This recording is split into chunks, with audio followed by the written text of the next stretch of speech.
Hi, it's Ellen Lewis from Crazy for You, and I am thrilled to bring you an interview with Clinton Hill owner Rebecca Kevelson. Clinton Hill is a woman-owned company that specializes in the most beautiful and most luxurious cashmere on the planet. So I'm excited to hear her thoughts and her vision for this wonderful product and this wonderful company. So let me bring her on. Hey, Rebecca.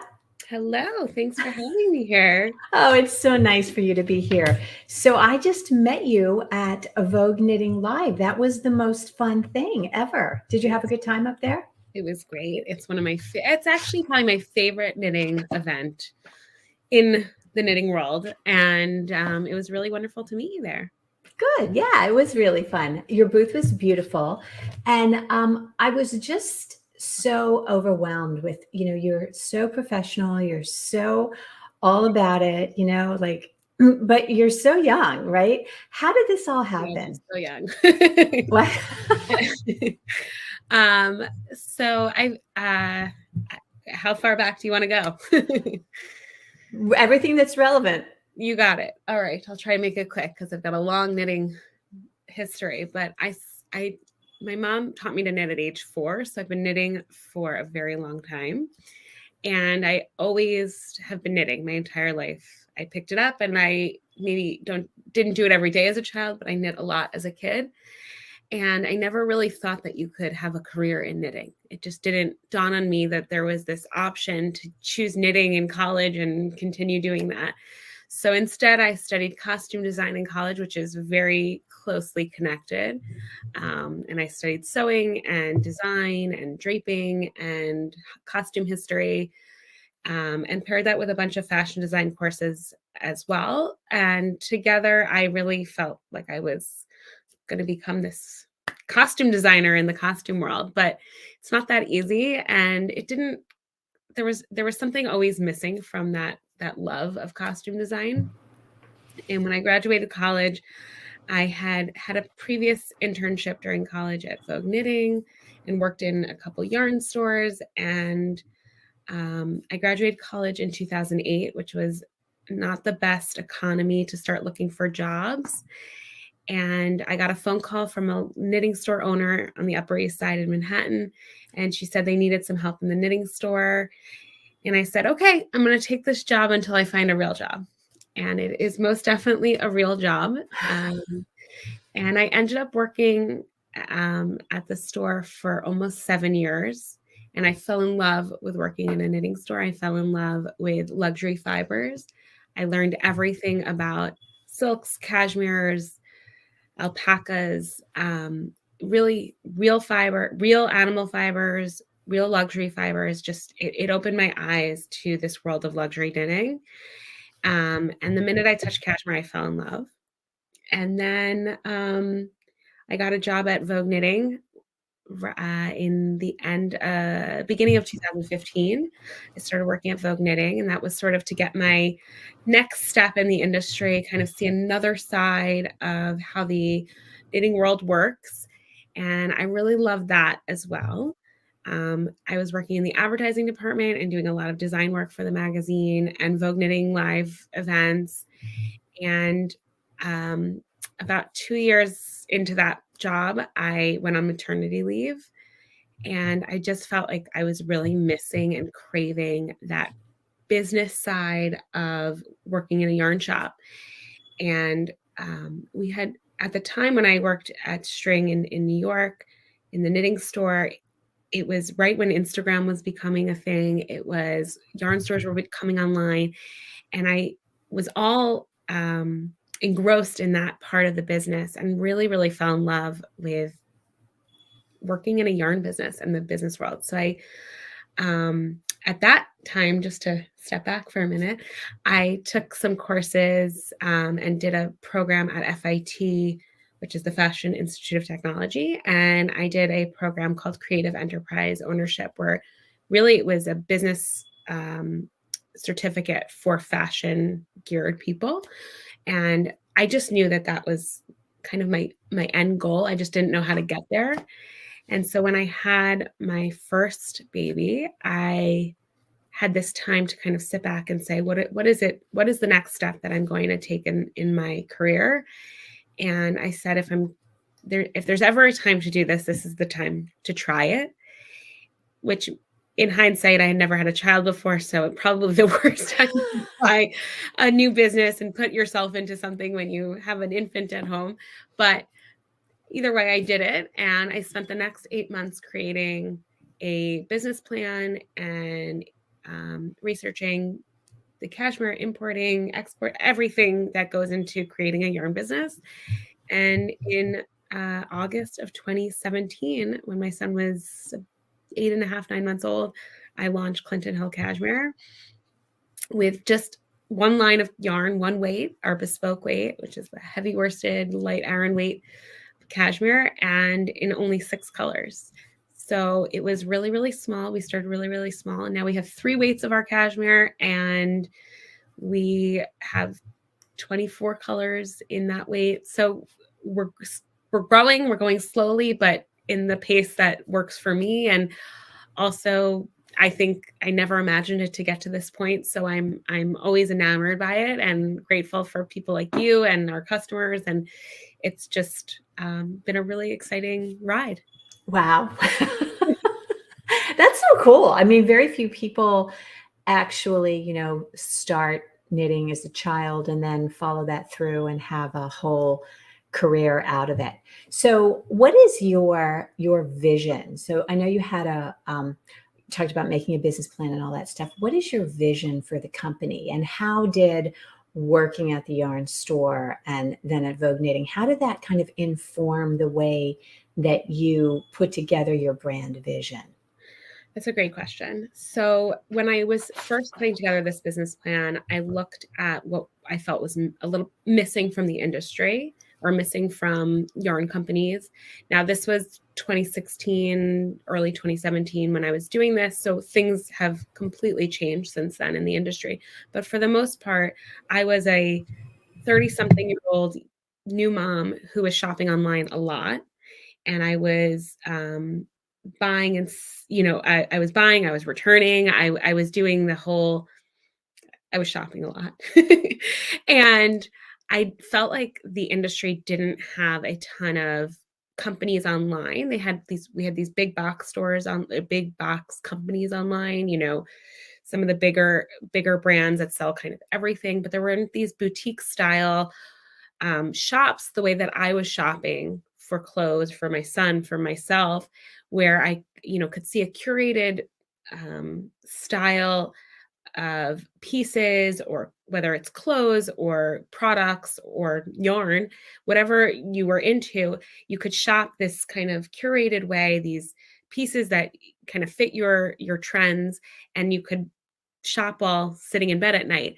And I didn't feel like the industry had sort of caught up to that yet in the way that the rest of the shopping world was doing. So that was my number one. I really wanted to get up to date with societal standards for online shopping, for ease on the computer, that there were beautiful photos of our models in these pieces, professionally done. I felt like that was really missing from the industry. There were these beautiful pieces that I would see, people come into, when I worked in a knitting store, come in finished from, a Ravelry item or just something that, a pattern from somewhere. And it was so beautiful, but then the photos didn't necessarily match that. So I wanted to make sure we had really great photography to really show what this piece is, different ways, up close.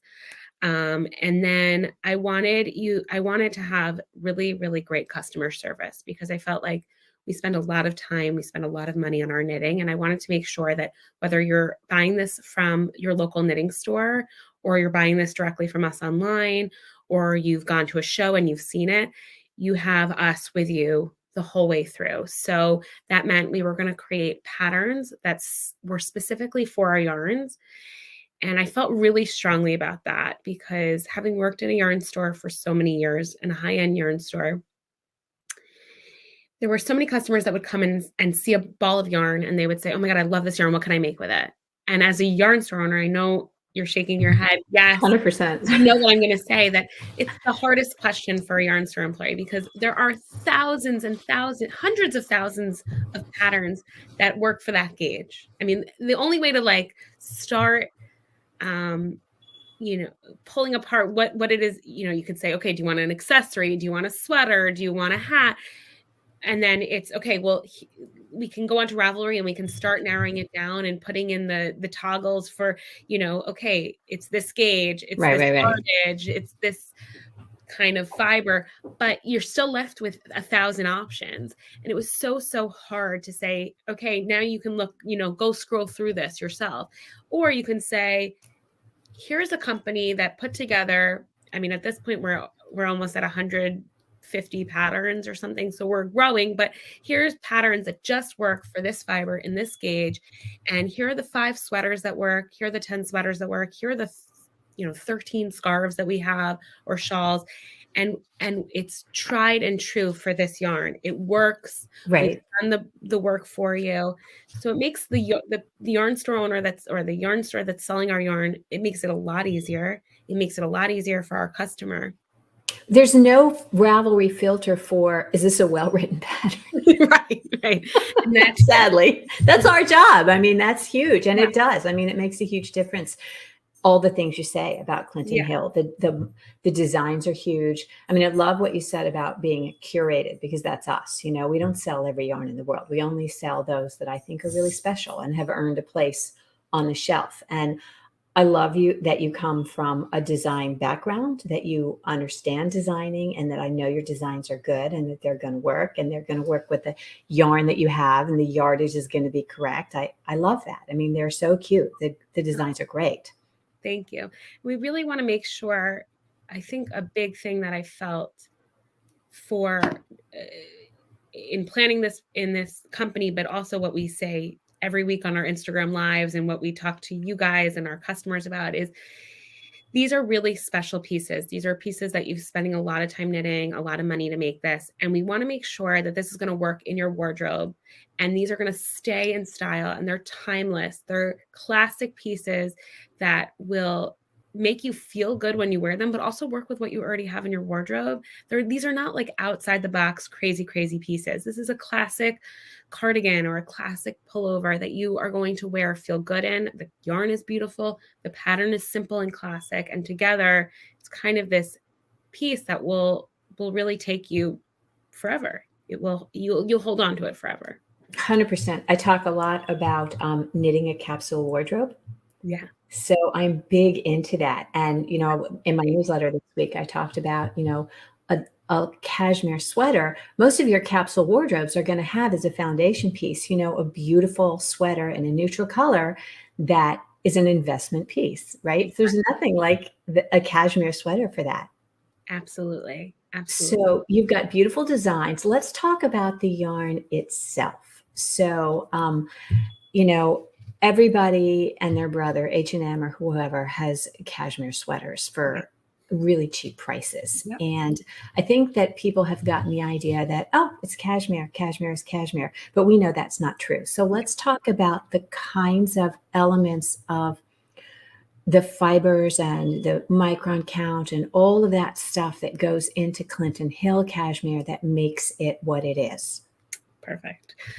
This is one of my favorite kind of topics, because I think that it teaches us knitters a lot about thinking about the yarn and the fibers that we use. But so cashmere is not created equal by any means. So first off, if you are in Old Navy, H&M, The Gap, and you see this great, you know, sign that says cashmere sweaters $29.99, and you're like, oh my God, I got to get this. And you get it and you come home and it doesn't feel that great. And then it pills and yada, yada. So there's two things there. One is check your tags.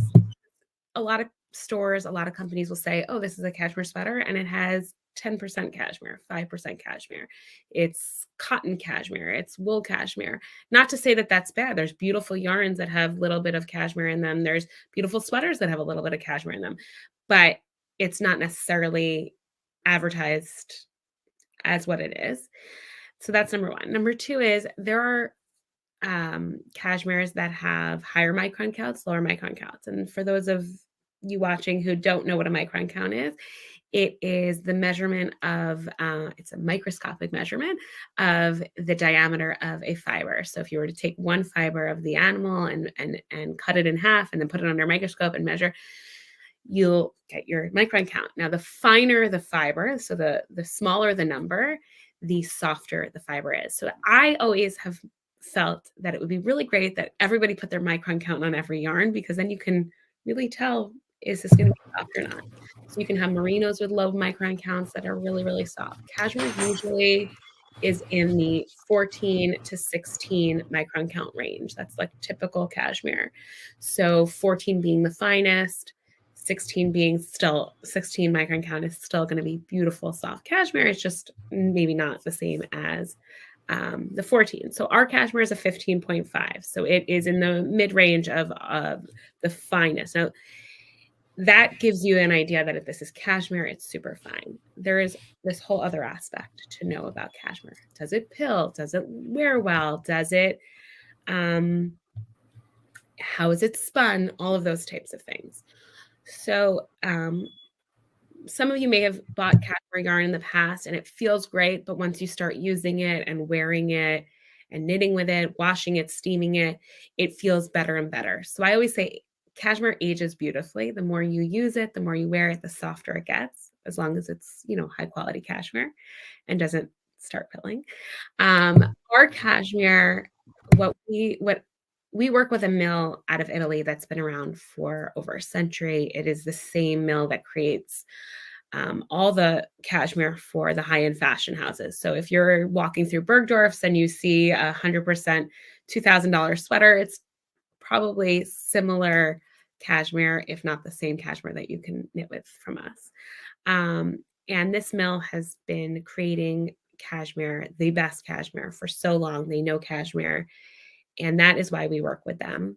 And we created a cashmere with them that has a loft to it and a halo to it that really is just like no other. It's literally what everybody always says. It's like knitting with a cloud. And the one thing that we worked with them to do that's kind of different than other yarns is we have them pre-wash our cashmere before it's balled into a ball for you guys. So the reason we did that is the more you wash it, the more soft it feels. And it kind of blooms into this beautiful soft cashmere.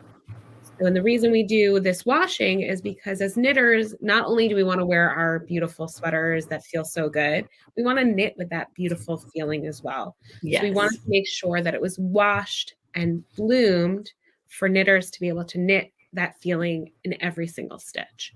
So I think that's what makes our yarn a little bit different than other cashmeres, but also it's just made in this mill that is just so wonderful to work with, but also knowledgeable. And we've created this yarn that's just, I think, fantastic. It is. Of course you are, as you should be.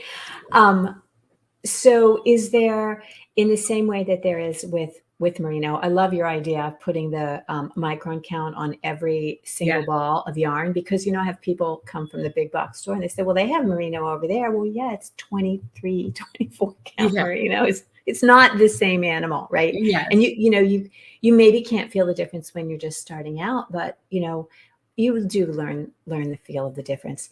And I wonder if there's something also besides the micron count and the washing with the staple length in your cashmere. So exactly. So that goes into the pilling part. So the reason things pill is the shorter the fiber, the more ways once it's spun up to pop out, because there's just all these little ends.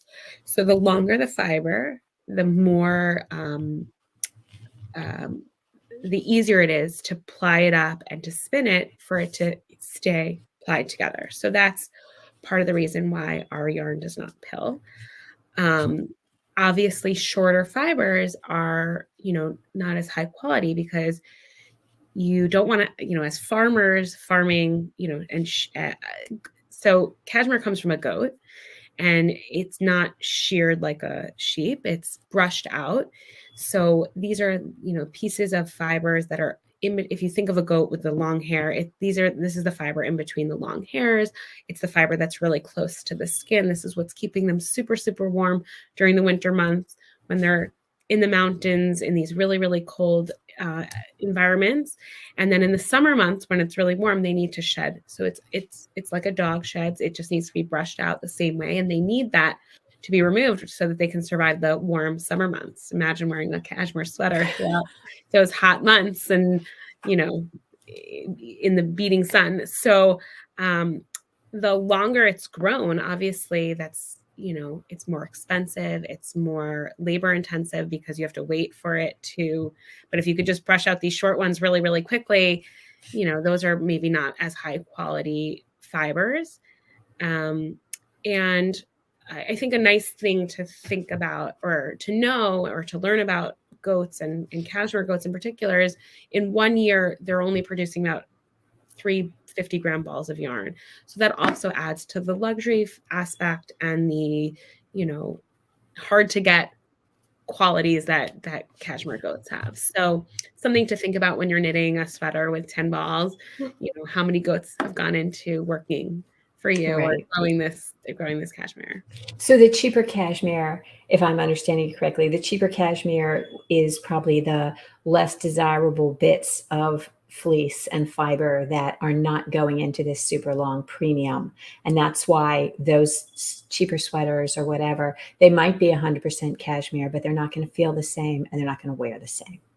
Right. And, you know, everything has higher quality, lower quality in terms of the micron count, the length of the fiber, the elements that have been, you know, hitting the animal, and the, you know, the fiber that's closer to the skin, it's fresher, it's cleaner, it's newer, you know, all those kinds of things. But the mill that we work with is on the ground with the farmers, and they are choosing the fibers. They have this knowledge of, you know, over a century of knowledge of how to pick proper cashmere and the good cashmere. And it's not that it's good, bad, it's, you know, quality differences and where and how long it will, you know, last and where. And, you know, nobody wants to knit a whole cashmere sweater and then have the whole thing pill and not last, you know, a proper amount of time. I totally know. And not to say that you can't, you know, there's so many things out there now to depill and make your sweater look great. So if you have them, don't fret. There's ways to help. I think everything will pill at some level, depending on the amount of abrasion and all of that kind of stuff. It's just, you know, how quickly and, you know, all that stuff. So yeah, like I get it. I chose a, like, what is the fiber called? A jute rug for one of my booths at Vogue Knitting Live, like my first booth. And one of our shawls kept falling on the ground and rubbing up against the jute. And it's not that it pilled, but it just, it was like literally taking these like rough brush to it all the time. It's like, and not in a good way, right? The shawl's still beautiful though. Right. Yeah.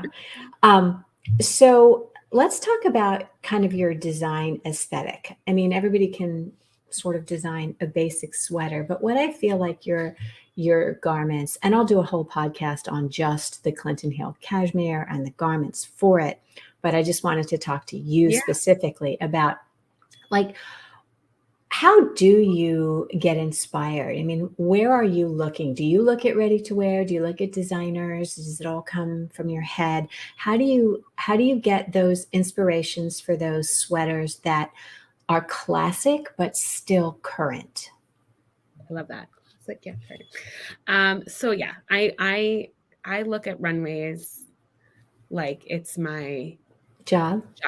Yes, I do too.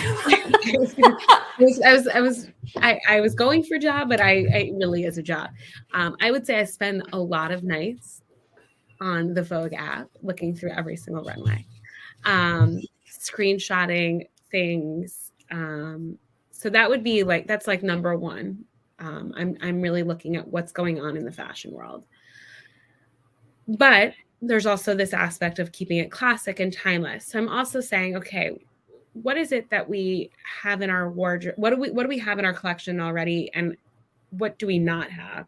And then based on what we have, how can we, you know, use that and update it a little bit? Or or are we completely missing, a skirt and sweater set? Because that's what I'm seeing is really in right now. So if skirts and sweaters are really in, can we keep that in a classic skirt and sweater? Can we keep that in this kind of, I don't want to use the word basic because I think that gives a negative connotation, but really just nothing over the top, nothing that's going to go out of style so much, and nothing that is an incredible amount of knitting learning. I leave that for the professionals. We are a yarn company, we have designs, but pairing together, we're not looking to reinvent the wheel. We're looking to really create wardrobes for you guys with really beautiful yarn. Great. I love that. I love that. I mean, trendy is a word that to me, that's a pejorative. It's nothing. I don't want to wear things that are trendy, but I do want to know kind of what's on trend. Exactly. I mean, I don't ever want to look. I don't think any of our knitters ever want. Nobody gets up in the morning and says, "What can I put on that's going to look frumpy?" Right. And I think when you have a piece like yours, you can change the styling a little bit. If it's a classic shape, there's always ways you can update, do a little front tuck and, or half tuck or whatever, exactly. Make them look really, really cute. And we also, I don't want to take away from also what's going on in the knitting world, because the knitting world also has its own style and trends that happen. So we also are looking and saying, okay, right now people are really into hats, or I mean, that's a really silly example because we're always knitting hats, but they're into bralettes. They're into bralettes, right? And camis and such. Exactly. So we're pairing what's going on in the high fashion world and pairing that with the knitting world and the knitting industry, and we're looking at those together, because you really have to match the two together, because otherwise we're going to miss something a little bit, because we are knitters and we are into fashion, and then together it's a little bit different. So together, making sure that we know what's happening knitting wise, and then fashion world. So my membership thing is called Fun to Knit, Fabulous to Wear, and it really has to do with it should be a fun process. And how do you respond? People are like, "Oh my gosh, miles and miles of stockinette," when you know that a big, heavy cabled sweater is going to take 3 times. I mean, you love that, right? But I'm like, okay, that's 23 balls. Exactly. So yeah, I think that people will say, oh, that's just a stockinette shawl. Like, I don't understand. And I think there's two answers there. One is, what are you going to wear? Because I like to say, okay, when I think about having a cashmere wrap, even before I owned a cashmere company, even before I was knitting all the time, I'm a big oversized kind of wrap shawl person. And I had this cashmere gray wrap that I wore all the time, and it was just stockinette. And I remember thinking, like, this goes with everything. This works with everything. It always makes me feel good. It always makes me look good. So you have to think. So one answer is, what are you going to wear? And yes, it may be a little bit more tedious to knit it this way, but are you going to end up wearing it for the end of time? Yes. Second of all, when you knit with cashmere, it's not like knitting a stockinette cotton something. True. It's like every stitch you enjoy.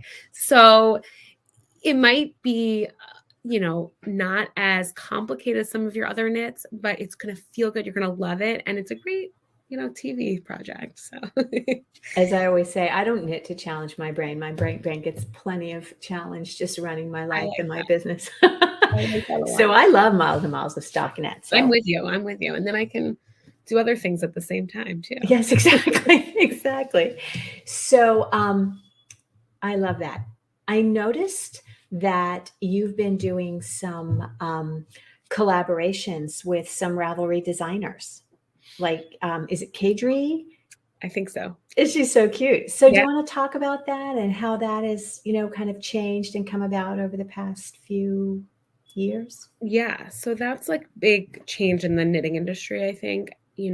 Growing up in the knitting industry, or growing up knitting, I mean, it used to be you would go to a knitting store, you'd see some books, you'd have to buy the book, and you'd buy the yarn, and you'd go home with this heavy hardcover book, and that's how you knit. And then it sort of turned into pamphlets, and then you could sort of buy sheet patterns for a little while, and then Ravelry exploded, and then Instagram exploded. And I think that you have, as a company and as a business owner, you have to always move with the trends if you want to stay up to date and stay fresh and stay in minds of our customers. So whether it's being approached by a designer or a designer like Kadri, I really loved her designs. I felt that they fit our aesthetic really well. Her photography, her color scheme, her patterns, the classic, the base. I hate that I can't use No, I love it. it fit really well. So it was something that I approached to her and said, here, can we give you yarn support and work together to create something? I mean, she had total control over what was created.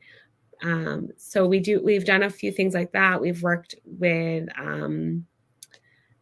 a bunch of other designers to do stuff like that. It's definitely, a win-win, I think, for both parties. It's great for us. It's great for them. So it's not something we do a ton of, only because it's just, we create our own patterns and we kind of have that lined up for the year. But if it happens and it works out, we're just, a sweater was just created for a new book that just launched, I think this week, called Only Yoking. And it's about yoke sweaters. So there's a sweater in Clinton Hill Cashmere in that. And Sweater Freak, who is a designer out of Canada, has done a lot of great accessories in our yarn. So it's here and there. And I think we love being able to support the designers, and we love their support as well. So it's something we do. And I think it's important to support everybody in this industry. It is best, I think, together when we can all collaborate, designers and yarn companies and yarn store owners. And, I think that's huge. I mean, I think that's really, really important. I know, back to the designing, I know, like me, you're a bottom-up classic construction kind of girl. And I love that. Don't hate us. What? Don't hate us. I mean, we're dating ourselves, right? I mean, I started knitting and that's all there was, right? Yeah. I mean, except for like Icelandic sweaters or whatever. I didn't know about knitting in the round until I knew about knitting in the round for hats for a thing, but top down seamless sweaters, I never knew about that until I don't know, 2012 or something. I don't know. I'm trying to think when that started, but I'm with you. So I imagine that some of your collaborations are going to be with designers who design that way for the market that prefers that construction style. Yep. Right? Because I'm never going to design a sweater like that. And I mean, I do little things. I'm not like a designer. But no, it's a hard transition when you've done design work in one type of way and understand that kind of construction so well. Right. And then say, okay, we're going to throw this. So we now have 2 sweaters. We have a third coming out that's top down, and it's completely different for me. And it's a lot harder for me to design. I have to really knit it in every size to kind of figure it out. Whereas bottom up, I know this stuff like the back of my hand. I know how much, inches you need different per size, everything. I mean, it's just so different. But there is a time and a place for seam sweaters, and I'm really a proponent of seam sweaters. 100%. I mean, you're preaching to the choir, girlfriend. Just remember that it gives you a lot of great stability in your project. You want your project to lay flat, seams are going to do it. Yeah, particularly with with the classic construction, a set-in sleeve, it just doesn't lend itself to top down at all. But you know what? That's not the point here.